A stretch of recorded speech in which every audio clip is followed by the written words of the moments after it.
LA in the 1970s, a mix of style, influence, and a whole lot of fun. A city holding on to its mid-century modern glory. From cars and music to Tiki, pop culture stretches from Sunset Boulevard to Beverly Hills and everywhere in between.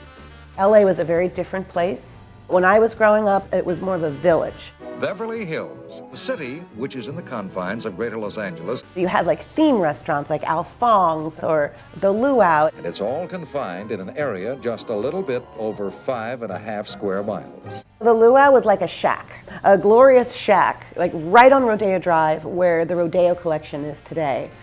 It was like a Polynesian adventure oasis. I just lost my mind in the Luau. There was a lot of Polynesian restaurants back then. You had like the Islander. My parents always told me about Dom the Beachcomber, and of course, Trader Vic's. It still feels like just yesterday that I opened the very first Trader Vic's. Trader Vic's was a destination. You would pull in, and of course, big, huge Tiki god waiting for you. And then the big Trader Vic's neon sign. As soon as you get in, it's like a movie. You know, there's different scenes, everywhere you look, something new. Meet Rhett Rosen, Trader Vic's CEO and keeper of nearly 100-year legacy, created by Vic Bergeron, the trader himself. Back then, he may have been the biggest restaurateur or one of them in the world. It was in 1944 when I mixed up a little cocktail called the Mai Tai that everything really changed.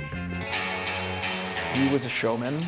That was his ethos. It was an adventure. It was an experience. Trader Vic's was the spot from 1955 until 2017. Paul Newman, Warren Beatty, celebrities came for events and stayed for family meals. The cameras flashed often, but to me, the real star was that Trader Vic's signature entrance. I'll never forget it.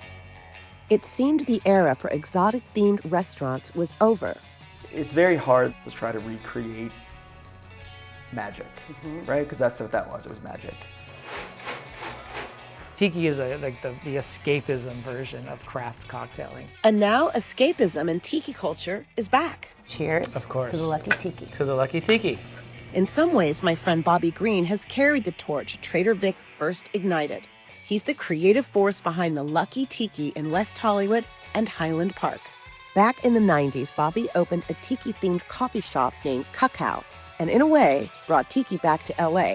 By 2024, he'd opened the original Lucky Tiki, and the rest is history. I'm pretty sure at that time, no one had really done like an old school traditional Tiki bar. In a way, we were kind of like archaeological digging in thrift stores to uncover this weird fantasy world that we missed out on. Because I loved this American tradition of creating these silly thematic places that take you on a time warp away. Because I noticed they were disappearing and they weren't really making too many new ones. These days, his Lucky Tiki West Hollywood sits above another revived relic from LA's past, Bobby's restored Tale of the Pup. A secret staircase takes you up to the former Doors recording studio that has been transformed into a Tiki paradise. History really comes to life here. My drink is called The Ghost of Jim Morrison. I think our age group, we just caught a glimpse of a tail end of a comet shooting by, and then we spent our lives chasing that comet. Tiki is that comet, and it landed at Damon's in Glendale back in 1937. There are no windows in Damon's, but you feel like you've kind of been transported. Yes. And people walk in and they're just in a good mood.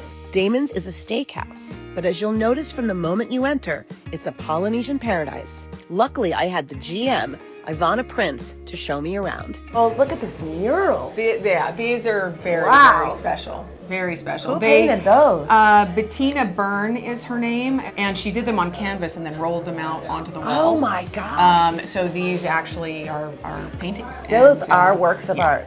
Look at these cool.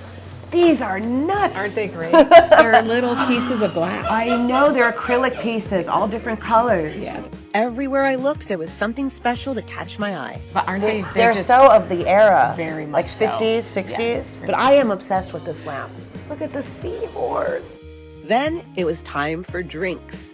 Tiki classics. That's our Royal Mai Tai. Royal. This is a Blue Hawaii. What I really love is they feature a Trader Vic's 1944 original Mai Tai, a nod to the man himself. We've got a Trader Vic's. A Trader Vic? Yes, that is the Come on. original Mai Tai. Well, I think I know what I'm starting with. You can't do Damon's without sampling their steak. It's a throwback to a time when a restaurant was an adventure, something Trader Vic started so many years ago. We got to do a cheers. Absolutely. Cheers to 88 years. Thank you very much. Everybody needs an escape. Yes. And Tiki is just the best form of escape I can think of. Sven Kristen has more than earned his nickname, the Godfather of Tiki. I mean, who else has a Polynesian god carved onto a tree trunk in their yard? Sven also wrote the book on Tiki. We spoke out on his deck surrounded by Tiki art. The peak of it was like in the early 60s, but then in the late 60s, it was completely forgotten. It was like even people that had experienced it, it was like some dim dream that they remembered and they weren't sure about. It was so completely gone. Maybe in the early 90s, the 90s in LA, our generation found it. Yeah, then we started digging it up. Yeah. Because you know I've always said, any bar can pour a drink, but we pour an adventure. Los Angeles. It's good to be back. I'm just gonna say it. Trader Vic's is coming back. Yes, it is. This is a big deal. Rhett. Very big deal. You know, after the Beverly Hilton closed, this has been my #1 goal, to bring it back to LA. Rhett picked a historic brick building on the corner of Santa Monica Boulevard and the Beverly Hills border. Here it is, famously captured in the 1948 photo by Life magazine. You can see the old Route 66 sign, and from that angle, the Pacific Red Line tracks. And yes, that's the antennas and the troubadour. It adds to the lore of not just us, there's two stories. Because it's landmarked, we can't touch the outside of the building. We have to bring it back to what it looked like. It was cool then, and it's cool now. Then it was time for the big reveal. You can't show anybody these, but, because nobody's seen them. But I want to show you the renderings. Okay. Oh my God. Is that the entrance That's when the you entrance. first when you walk in Right the door? when you The walk in the corner, door. right when you walk in. Yeah, remember, we can't touch the outside of the building, Right. but we want to bring the history back in. Okay. So look. Is that neon? And yeah. So we're going to do it just you like think the old that sign. It'll look like you're walking basically into the old restaurant. It might just be a comeback for the ages, so it felt right to talk about it surrounded by my collection of old Trader Vic's memorabilia.